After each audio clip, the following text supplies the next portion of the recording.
Buenos días a todos. Muchas gracias por la invitación. Yo me siento un poco un outsider aquí, uno porque mi condición no es la de ser en estricto sentido teórico de la propiedad y tampoco me dedico a temas de propiedad rural.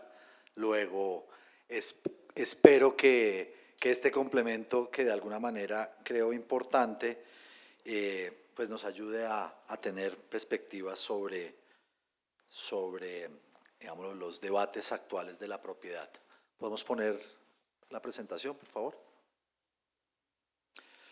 Entonces, básicamente lo que, digámoslo, yo quiero plantear una reflexión muy eh, sobre un tema específico que de alguna manera veo en el contexto latinoamericano de las ciudades en América Latina como un tema neurálgico de la propiedad y de las complejidades que la teoría clásica de la propiedad imprimen a unas necesidades importantes actuales.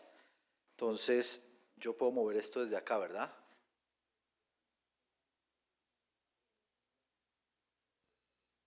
No. Podemos volver a poner grande, perdón. ¿Y dónde es esto? Ya.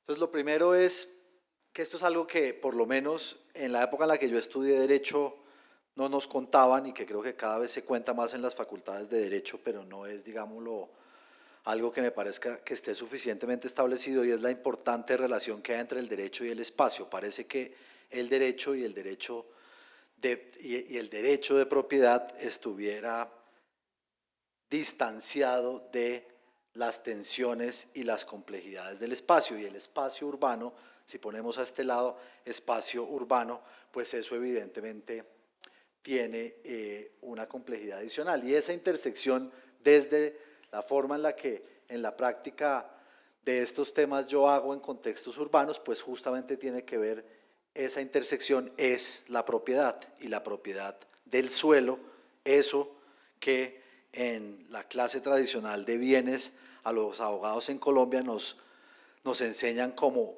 el inmueble por naturaleza, el que no se mueve, el suelo.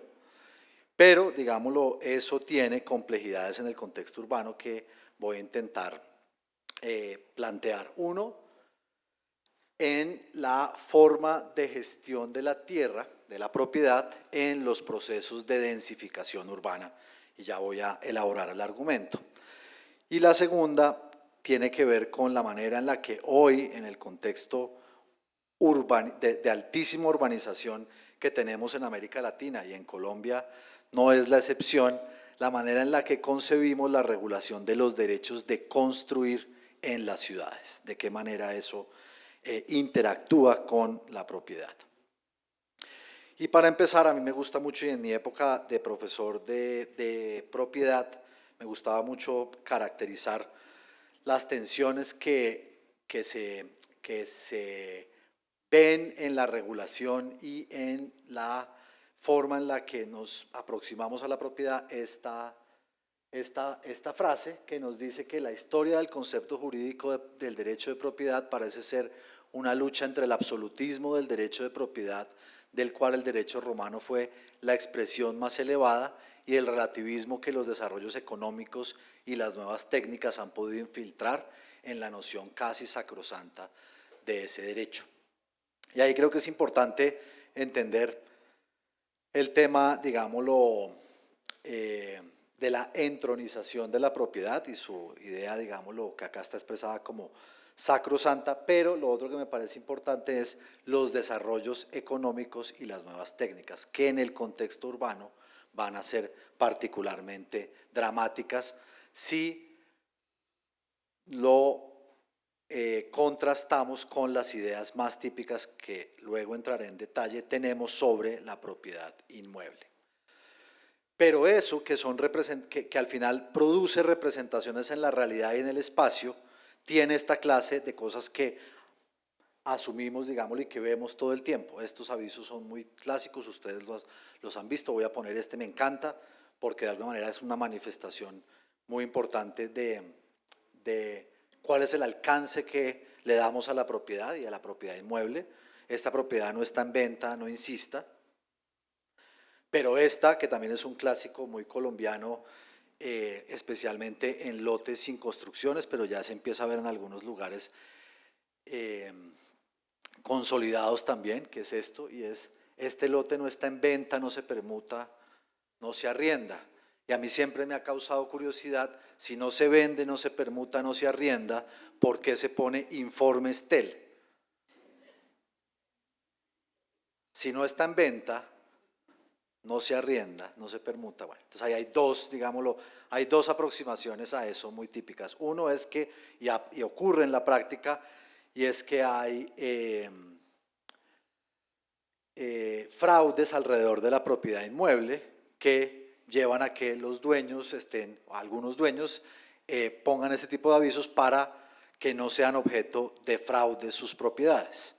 Pero esa es una posibilidad. La otra posibilidad es que ese propietario está manifestando que tiene la capacidad de retener ese terreno, es decir, que sí, solo si alguien llega a ofrecer el máximo posible, él estará dispuesto a, digámoslo, ponerlo en el mercado. Pero, insisto, son representaciones que complejizan la gestión urbana. Esta es otra imagen, digamos, también muy típica como de la necesidad de intervención que tiene el Estado al fenómeno de urbanización. Esto es una de un municipio colombiano y es, por favor, consulte la Secretaría de Planeación del municipio antes de hacer cosas con su propiedad.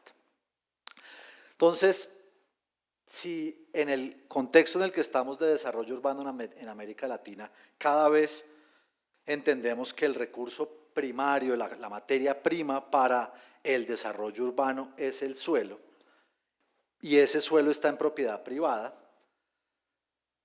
tenemos un problema frente a la otra, o al llamado por la densificación.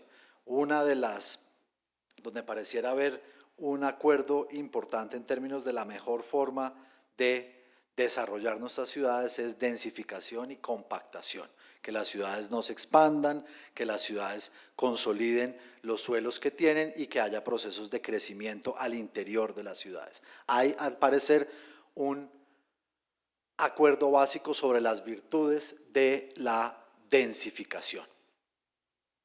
Pero la pregunta es, ¿y cómo facilitamos, de qué manera puede llevarse a cabo la densificación? Y las alternativas que hemos utilizado para llevar a cabo los intentos que en Colombia hemos tenido y en otros lugares de América Latina están básicamente, digámoslo, orientados en dos extremos. Uno, la necesidad de que la densificación se haga a través de procesos en el que el Estado entra y hace renovación urbana de amplios sectores, y por esa vía tiene que ensamblar la tierra que permita hacer un proceso de renovación, básicamente utilizando mecanismos compulsorios o de adquisición forzosa o expropiación, o la vía de mercado, que básicamente implica que ciertas localizaciones en las ciudades se hacen atractivas al capital privado y se confía en que el capital privado va a tener la capacidad de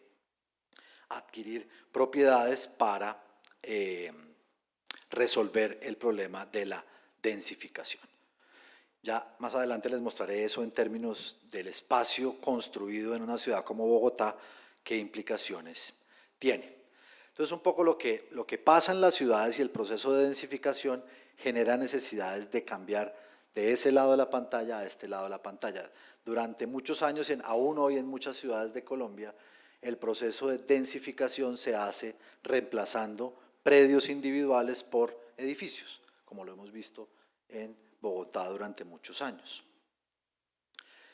Pero evidentemente las mejoras en las condiciones de el entorno urbano y de provisión de bienes públicos asociados a la transformación de la ciudad cada vez requieren que ese modelo en el que se reemplazan predios individuales por edificios se modifique a lógicas en las que la escala es mayor, es decir, pasamos del predio, por ejemplo, a la manzana. Y hay un gran esfuerzo por cambiar la unidad de transformación de la ciudad. Pero cuando vamos a la realidad encontramos que el nivel de fragmentación de una ciudad como Bogotá en términos de el mosaico de propiedades que componen el suelo es de estas características. Eso es, digámoslo, la fragmentación tipo de una manzana en Bogotá, como ustedes la ven aquí a la derecha. Eso es, digámoslo, acá hay un zoom a una de esas manzanas. Si lo que hay detrás de la propiedad es una posibilidad de que el propietario defina con carácter autónomo el destino y uso de su propiedad de manera individual y no coordinada, pues la complejidad de esto que estoy planteando es muy grande, porque ahí tenemos una cantidad muy grande de propietarios en la figura que muestro a la derecha. Pero insisto, la representación que tenemos sobre la propiedad y sobre la propiedad inmueble nos lleva a no cuestionarnos hasta dónde esa representación es o no, digámoslo, coordinable con necesidades del proceso de urbanización y de transformación. ¿Por qué? Porque si requerimos cambiar la escala de transformación de las ciudades, intentar que el proceso de densificación se dé en paralelo con la mejora en las condiciones de entorno urbano, espacio público, vías, etcétera, seguramente vamos a tener que intervenir áreas que van a estar tremendamente fragmentadas. La propiedad en contextos urbanos está muy, muy atomizada. Esto es otro ejemplo. Digámoslo, esto puede ser un poco menos fragmentado, pero en todo caso tiene niveles de fragmentación importante, manzana tipo, forma. Y esto un poco para la magnitud de la complejidad, un dato sobre el tamaño medio del predio en una ciudad como Bogotá, de esa unidad que estudiamos como el inmueble por naturaleza en las clases de propiedad. Y es que el 55% de los predios, y por predios aquí estoy entendiendo la lógica catastral, es decir, el área de la huella física en el suelo que tiene un límite con un propietario diferenciable de otro, encontramos que el 55% del suelo está representado en lotes menores a 100 metros cuadrados. Es decir, el tamaño medio de los lotes en una ciudad como Bogotá es muy pequeño.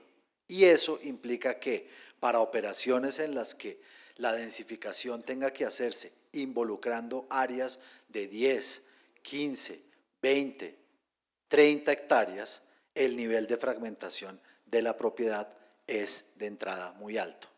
Y eso tenemos que resolverlo, o bien en las aproximaciones tradicionales que les mostraba, o bien a través del mercado o bien a través del Estado. Y aquí unos datos adicionales. La complejidad es de tal magnitud que el POT, el Plan de Ordenamiento Territorial de Bogotá, considera algo así como 2.300 hectáreas de suelo que sería susceptible de densificación mediante procesos integrales de renovación urbana. Pero la fragmentación de la propiedad es tal que los resultados de las posibilidades de transformación han sido muy, muy limitados. Solamente 30 hectáreas aproximadamente en la ciudad. Estos son datos de 2015, luego están un poco desactualizados, pero supongamos que esto ha podido subir a 50 o 60 hectáreas, es decir, menos del 5% del suelo total que debería en la ciudad transformarse de esa manera ha logrado una aprobación para que sea de esa manera. ¿Por qué? Entre otras, no sería la única razón, la fragmentación. Entonces, frente a eso, y una cosa que la propiedad muchas veces, la teoría clásica de la propiedad no ayuda mucho, es la visión de la gestión asociada de terrenos. Cómo hacer que los propietarios que son vecinos tengan incentivos y reglas para cooperar obligatoriamente en el proceso de transformación de la ciudad. Y estos son, digámoslo, unas imágenes típicas de eso que se conoce en la literatura como el reajuste de terrenos, que básicamente implica una modificación a la lógica de aproximación del predio individual y la posibilidad de exclusión o exclusividad sobre la propiedad, que es el intercambio de propiedades por, esas de la izquierda son propiedades antes de una transformación y estas son las propiedades después. Cada uno de esos propietarios mantiene una porción de su propiedad, pero modifica obviamente su tamaño y su valor. Eso lo que quiere decir es esto, digámoslo en términos más gráficos, eso que ustedes ven ahí es una típica forma predial de un suelo de expansión urbana en Colombia o en Bogotá. Esa es la división tipo que uno podría encontrar. El objetivo de resolver este tema no por vías de mercado, no por vía del Estado, es mediante mecanismos que faciliten que esos propietarios cooperen para lograr resultados. Primero, este resultado, y es que los límites de propiedad no importen, se puedan disolver mediante reglas que faciliten su distribución entre todos para lograr objetivos de estas características. Y es, digámoslo, una transformación mucho más estructural y coordinada del territorio. Si ustedes lo quieren ver en ámbitos donde el suelo ya está construido, implica cosas como las que aparecen en ese gráfico, donde claramente el gran problema es que para pasar del estado 1 al estado 3 se requieren unas condiciones de coordinación muy importantes entre un grupo seguramente heterogéneo de propietarios. Dado eso, la densificación, que es un llamado, una necesidad, una tendencia, digámoslo ya, algo así como el 70% no el 70, el 60 y algo por ciento, según datos recientes de Catastro de Bogotá, hoy en Bogotá del suelo urbano está en régimen de propiedad horizontal, lo cual quiere decir que hay procesos de densificación muy marcados. Pero el reto ahí es de qué manera se gestiona la fragmentación, esos derechos de propiedad fragmentados para producir mejor ciudad. Y esto, que es algo que también asumimos, y ya con esto voy a terminar, que asumimos como muy, digámoslo, como natural de las ciudades, que es que las ciudades cuando se densifican ocurre este fenómeno. Y es que eso que podía ser una trama original en la que había unas casas, etcétera, pues por el proceso de transformación va creciendo y se va aumentando su densidad. Y eso implica que en algún momento del tiempo una autoridad pública determinó la posibilidad de incrementar la densidad o incrementar la altura. Y por esa vía de producir importantes valorizaciones en los inmuebles que tuvieron la posibilidad de incrementar su aprovechamiento. Y, digámoslo, frente a eso, frente a esa complejidad, esta representación es muy conflictiva, que es la representación típica de la extensión de la propiedad inmueble, que es esta representación muy típica de el usque ad sidera et usque ad inferos, que es esa representación de que la propiedad inmueble se extiende hasta el cielo y hasta el infierno. Y claramente esta parte, la parte de abajo, ya hoy tenemos suficiente madurez para asumir las transformaciones que implica que la propiedad inmueble no se extiende hasta el infierno. Pero lo que está en juego hoy en las ciudades, en América Latina especialmente, es de qué manera resolvemos la extensión de la propiedad en la línea perpendicular hacia arriba, hacia las nubes, y de quién puede ser la riqueza que genera la transformación de la ciudad en su proceso de crecimiento. Y para eso, un poco la reflexión es que parte de lo que está pasando en muchos lugares de América Latina está consolidado hoy en el Brasil, acaba de aprobarse el año pasado una ley en el Ecuador, se está discutiendo hoy en el Congreso peruano, ha tenido avances importantes en Colombia, pero sigue habiendo una resistencia muy grande dada la representación que tenemos del alcance de la propiedad de esta división, de poder entender que una cosa es la propiedad del suelo y otra es su potencial constructivo. Seguimos pensando que estas dos cosas son una sola y en la práctica lo que implica la transformación de la propiedad, dadas las transformaciones económicas y el estado, digámoslo, de cosas, es que no podría seguirse concibiendo y manejando de esa manera. Por eso, por ejemplo, muchas ciudades de América Latina han logrado ya, y este es un ejemplo de Sao Paulo. Sao Paulo logró en el año 2014 determinar que hay una unidad de aprovechamiento básico para toda la ciudad. En la ciudad de Sao Paulo, cualquier propietario de suelo tiene derecho a un índice de construcción igual a 1, a hacer una vez el área de terreno que tiene. Si tengo un lote de 2.000 metros, puedo construir 2.000 metros, no 20.000. Eso lo que quiere decir es que ese potencial es un potencial que debe estar sujeto a adquisición, que permita que los recursos que generen sean la fuente para la provisión de infraestructura en las ciudades. El debate sobre el derecho de construir en las ciudades tiene que ver con permitir a los municipios contar con una fuente importante de recursos asociada a la capacidad regulatoria que tienen de los usos y la edificabilidad. Entonces, como reflexión final y llegando a lo primero, espero no haber generado un corte muy grande como en el contexto que ustedes venían trabajando desde ayer y en el que seguirán trabajando desde hoy. Di muchas vueltas sobre si hacer referencias a lo que creía podía ser el contexto urbano con el tema de la justicia transicional, el tema de la propiedad urbana, la propiedad rural, pero decidí, digámoslo, concentrar el tema en lo que más cómodo me siento y traerles, digámoslo, los problemas de la propiedad a el contexto urbano y lo limitado que puede ser resolver los problemas actuales de la propiedad en nuestras ciudades a partir de la lógica civil clásica y aún desde solamente la intención de modulación que introduce la función social de la propiedad.